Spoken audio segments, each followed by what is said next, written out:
Hello everyone. I hope all of you are doing good. So I am back today with a crash course video on class 11th maths sets. इस chapter में हम देखेंगे बहुत सारे topics हैं लेकिन बहुत छोटे छोटे हैं, उन्हीं का हम डिटेल्ड एक्सप्लेनेशन पढ़ेंगे. सो टॉपिक कौन कौन से हैं हमारे पास. सबसे पहला है सेट. सेट ही क्या होता है. उसके बाद आएगा roster form, builder form, that is set builder form, then empty set,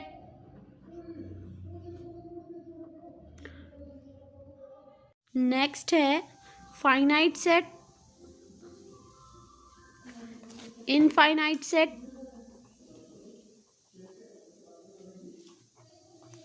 singleton set,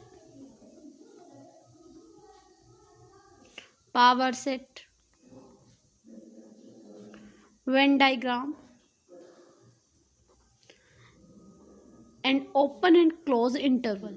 इन सब के बारे में हम थोड़ा थोड़ा पढ़ेंगे लेकिन एकदम डिटेल में पढ़ेंगे कि होता क्या है, क्या यूज़ है इसका, सब कुछ, एवरीथिंग. सो स्टार्ट करते हैं अपने सेट से. सेट क्या होता है. सबसे पहले सेट को समझते हैं. सेट जब भी हम नाम सुनेंगे तो उससे हमें ऑटोमेटिकली पता चलेगा कि सेट जो है वो एक कलेक्शन होता है. किसी भी चीज़ का कलेक्शन हो सकता है. लोगों का कलेक्शन, या हम कार्ड्स का कलेक्शन ले सकते हैं. क्रिकेट टीम एक कलेक्शन है, तो रिवर्स कलेक्शन है. तो हम कोई भी कलेक्शन देखें तो वो एक सेट माना जाएगा. ऐसे ही हम एग्जाम्पल ले लेते हैं रिवर्स ऑफ इंडिया. जितनी भी रिवर्स हैं, मान लीजिए नर्मदा, गंगा, यमुना, जो भी रिवर्स हैं इंडिया की, वो सब एक सेट के अंदर आ रही हैं कि रिवर्स हैं ये. हालांकि उसके अंदर बहुत सारे एलिमेंट्स आ रहे हैं, उन्हीं को बोलते हैं. जो जैसे कि हम मान लो नेचुरल नंबर ले लें जो 1 से शुरू होते हैं और इन्फिनिटी तक जाते हैं, तो उसके अंदर नेचुरल नंबर एक सेट का नाम हो गया है. तो हम समझते हैं इसको. सेट क्या होता है. ए वेल डिफाइंड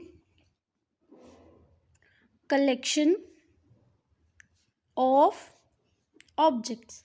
अब यहाँ पर हमने वेल डिफाइंड क्यों यूज़ किया है, क्योंकि हमें एक ही चीज़ जो सेट है वो वेल डिफाइंड होना चाहिए. वेल डिफाइंड का मतलब है यहाँ पे कि जो भी चीज़ हमने यूज़ की है उस सेट के अंदर वो सारी वेल डिफाइंड हो, ये हमें पता चल सके कि वो इसी सेट के अंदर बिलोंग करेंगी.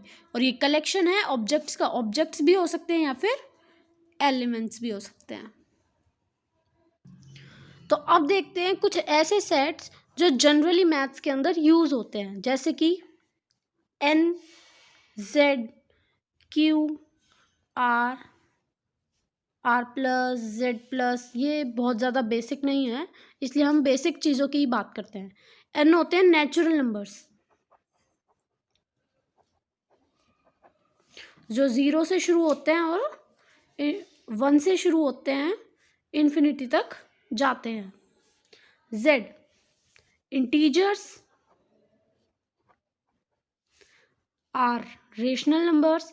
क्यू के अंदर अगर हमने कहीं पे क्यू लिखा है तो इसका मतलब है कि हमने सारे रैशनल नंबर्स को एक सेट बना लिया है. R real numbers as follows.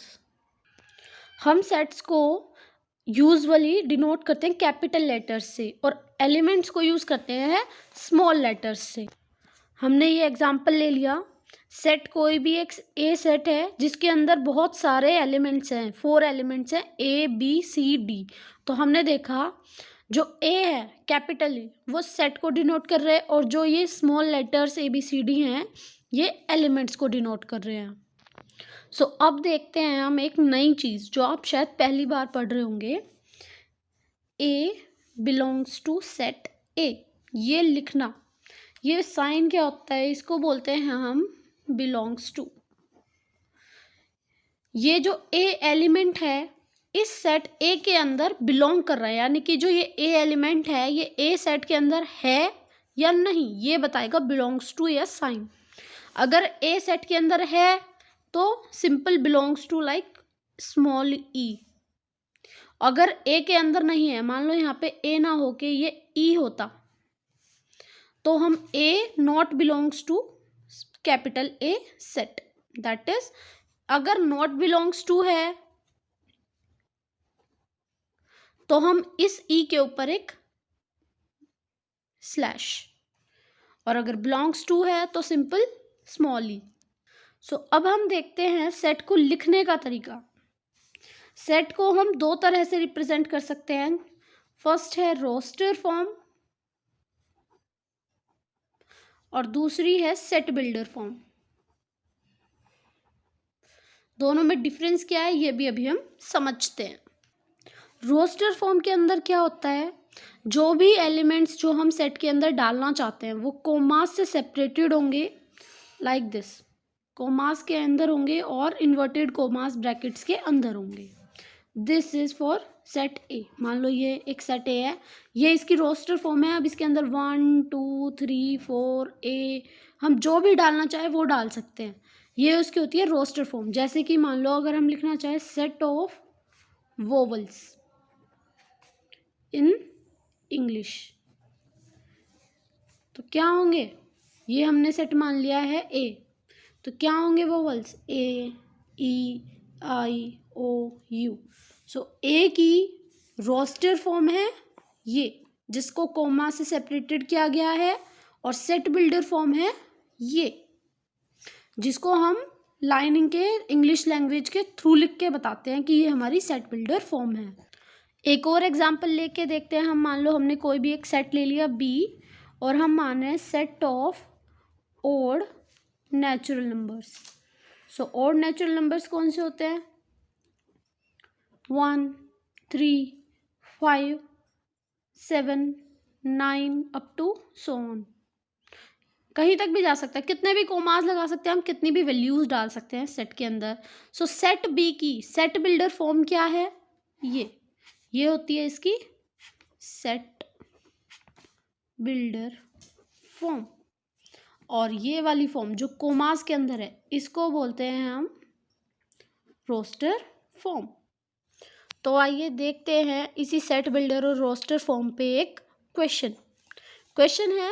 हमें एक सेट दिया है 1 4 9 16 25 को हमें सेट बिल्डर फॉर्म में लिखना है। सबसे पहले हम देखेंगे इस सेट को हम क्या लिख सकते हैं। सबसे पहले इसकी प्रॉपर्टी को समझते हैं कि इस सेट में ऐसा स्पेशल क्या है कि हम इसे सेट बिल्डर फॉर्म में लिख सकें। सो 1 का होता है 1 स्क्वायर, 4 किसको कह सकते हैं 2 स्क्वायर, 9 किसको कह सकते हैं 3 स्क्वायर, 16 4 स्क्वायर, 25 5 का स्क्वायर। तो इससे हम क्या देख रहे हैं कि हमने कोई भी एक सेट ऐसा ले लिया ए, जिसके अंदर ऐसा एलिमेंट है जो x है वो ऐसा है कि x जो है वो n स्क्वायर है। हमने ये देख लिया कि जब भी हम x ले रहे हैं, मान लो हमने पहला टर्म लिया x की जगह 1, तो 1 इज इक्वल्स टू 1 का स्क्वायर, और ये 1 कहाँ पे चल रहा है, natural numbers, n belongs to natural numbers. अब हमें क्या देखना है कि जब भी हम अब इस क्वेश्चन को समझेंगे तो हमें समझ में आएगा। हम अगर हमें क्वेश्चन में ये वाली फॉर्म दी होती तो हम क्या करते, सबसे पहले n नेचुरल नंबर से बिलोंग कर रहे हैं, सबसे पहले हम n को लेके चलते 1, तो 1 का स्क्वायर x की वैल्यू फर्स्ट 1 आती 1, फिर हम n की वैल्यू लेके चलते 2, तो x की वैल्यू आ जाती 4, फिर हम लेते 3, x की वैल्यू आती 9। तो हमें इस चीज़ को, इस लॉजिक को इस फॉर्म में रिप्रेजेंट करने को ही हम बोलते हैं सेट बिल्डर फॉर्म। अब देखिए दूसरा एग्जाम्पल, इसमें हमें एक सेट बी दिया है और इसमें जो एलिमेंट है वो एक x है जो n यानी नेचुरल नंबर से बिलोंग कर रहा है, लेकिन नेचुरल नंबर 6 से लेस देन होना चाहिए। तो नेचुरल नंबर स्टार्ट कहाँ से होते हैं, 1 से, 2 3 4 5, और 6 हम इसलिए नहीं लेंगे क्योंकि उसने लेस देन 6 बोला है। समझ में आ रही है बात। तो इसको हम क्या कहेंगे, roster form of B. This is roster form of B. B के अंदर कौन से एलिमेंट्स है, 1 2 3 एंड 4 एंड 5। सो अब देखते हैं अपना नया टॉपिक, एम्प्टी सेट, या उसको कह लें नल सेट या वॉइड सेट। इन तीनों का मतलब एक ही है, कोई भी एक ऐसा सेट जिसके अंदर कोई भी एलिमेंट ना हो तो हम उसे बोलेंगे एम्प्टी सेट। जैसे कि हमने ए ले लिया, इसके अंदर हमने कोई वैल्यू ही नहीं लिखी, this is an empty set. So अब देखते हैं अपना एक और एग्जाम्पल। इसमें हमें सेट बिल्डर फॉर्म में दिया है और हमें बताना है क्या ये एम्प्टी सेट है या नहीं है। देखो अपने एग्जाम्पल को, एक्स है, एक्स के ऊपर कंडीशन क्या है, x square is equal to 4, लेकिन एक्स ओड होना चाहिए। ऐसी कोई टर्म है जिसका हम स्क्वायर करें और 4 आए लेकिन एक्स ओड हो। सो हम जानते हैं सिर्फ 2 और -2 ही ऐसे नंबर हैं जिनका स्क्वायर करेंगे तो 4 आएगा, लेकिन ये दोनों ओड नहीं है। यानी कि इस ए के अंदर ऐसा कोई एलिमेंट नहीं है जो x square is equal to 4 condition को सेटिस्फाई कर सके। तो यानी कि ए की अगर हम रोस्टर फॉर्म लिखें तो ये एम्प्टी है। This is an empty set, या फिर हम कहें नल सेट या वॉइड सेट। आते हैं अब अपने नेक्स्ट टॉपिक पे, फाइनाइट सेट और इनफाइनाइट सेट। दोनों के बीच में बहुत डिफरेंस है। सेट जो हमें लेना है फाइनाइट हो, ये हमें कैसे पता चलेगा, जब हम उसकी एलिमेंट्स को गिन सकें कि उसके अंदर फाइनाइट है या नहीं। सपोज मैंने इसमें 1 2 3 4 5 और 6 एलिमेंट्स लिए, तो हम इसे गिन सकते हैं कि इसके अंदर 6 एलिमेंट्स हैं। लेकिन अगर मैं कोई भी एक सेट ले लूं जिसके अंदर मैंने x लिया है लेकिन x नेचुरल नंबर से बिलोंग करता है, या मैं इसको दूसरी फॉर्म में लिखना चाहूँ 1 2 3 अप टू में इन्फिनिटी तक, हमें नहीं पता वो कहाँ तक जाएगा, हम इसे गिन नहीं सकते, तो इसलिए इसका नाम होगा इनफाइनाइट सेट। जिसे हम गिन पाएँ वो होगा फाइनाइट, और जिसे हम ना गिन पाएँ वो होगा इनफाइनाइट। फाइनाइट में हम ये भी बता सकते हैं कि उसके अंदर कितने एलिमेंट्स हैं, क्योंकि हम उसे गिन सकते हैं। सो अगर आपको इस 1.1 एक्सरसाइज के किसी भी क्वेश्चन में कोई भी प्रॉब्लम आए, you can ask in the comment box. I will surely explain you with the video, another video. तब तक के लिए आप इतने लाइक शेयर एंड सब्सक्राइब करें। तब तक हम अपना नेक्स्ट टॉपिक के लिए क्वेश्चन लिख लेते हैं। सो हमारा क्वेश्चन है, इस क्वेश्चन को, ये एक सेट है, set of animals living on the earth. इस क्वेश्चन का आंसर आप मुझे बताएंगे कमेंट बॉक्स में। लेट्स सी आपको कितना समझ में आ रहा है। तब तक हम देख लेते हैं अपना next topic, singleton set. Singleton का मतलब इसमें सबसे पहला वर्ड क्या है, सिंगल, यानी कि एक चीज़ होगी कोई ना कोई। तो कोई भी एक ऐसा सेट जिसके अंदर सिर्फ एक ही एलिमेंट हो उसे बोलेंगे हम सिंगलटन सेट। सिंपल।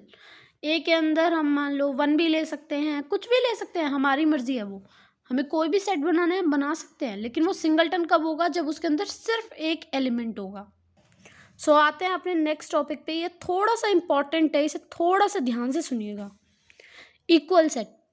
तो किसी भी दो सेट को हम इक्वल कब कहेंगे, तो हमने मान लिया कोई भी दो सेट ए और बी, ए और बी इक्वल कब होंगे, अगर हम मानते हैं, अगर हम सिंपल लैंग्वेज में देखें तो 1 और 2 इक्वल नहीं है, 3 और 4 इक्वल नहीं है, लेकिन 3 और 3 इक्वल है। क्यों? क्योंकि दोनों सेम है।